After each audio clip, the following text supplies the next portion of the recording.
বিসমিল্লাহির রহমানির রহিম। প্রিয় শিক্ষার্থীরা ও চাকরি প্রত্যাশী ভাই ও বোনেরা, আসসালামু আলাইকুম। আজকে আমি পার্টস অফ স্পিচের একটি গুরুত্বপূর্ণ টপিকস নিয়ে আলোচনা করব। টপিকসটি হচ্ছে নাউন। আমরা বোর্ডে দেখতে পাচ্ছি নাউন। নাউনের বাংলা অর্থ হচ্ছে বিশেষ্য, অর্থাৎ যে শব্দ দ্বারা ব্যক্তির নাম, বস্তুর নাম, পশু পাখির নাম, প্রাণীর নাম, পদার্থ ও গুণের নামকে নির্দেশ করে তাকে নাউন বলে। তো আমরা জানি মূলত নাউন হচ্ছে 5 প্রকার। আমরা পর্যায়ক্রমে 5 প্রকার নাউন নিয়ে আলোচনা করব। আজকে যে নাউনটি আলোচনা করব সেটি হচ্ছে প্রপার নাউন।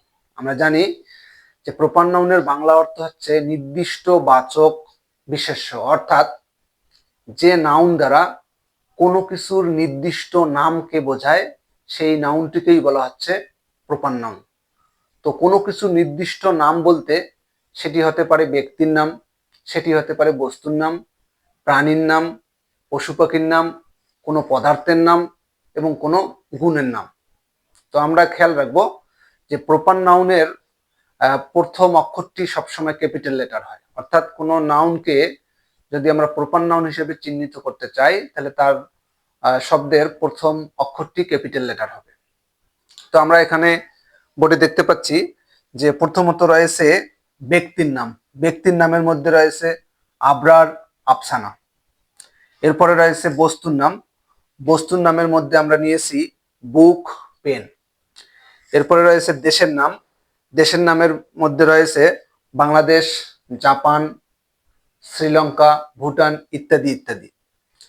এপাশে আমরা দেখতে পাচ্ছি যে প্রাণীর নাম। প্রাণীর নামের মধ্যে রয়েছে টাইগার, লায়ন। নদীর নামের মধ্যে রয়েছে পদ্মা, যমুনা। স্থানের নামের মধ্যে রয়েছে ঢাকা, বরিশাল। তো আমরা খেয়াল রাখবো যে প্রপার নাউন বলতে কোনো কিছুর নির্দিষ্ট নামটিকে বোঝানো হচ্ছে।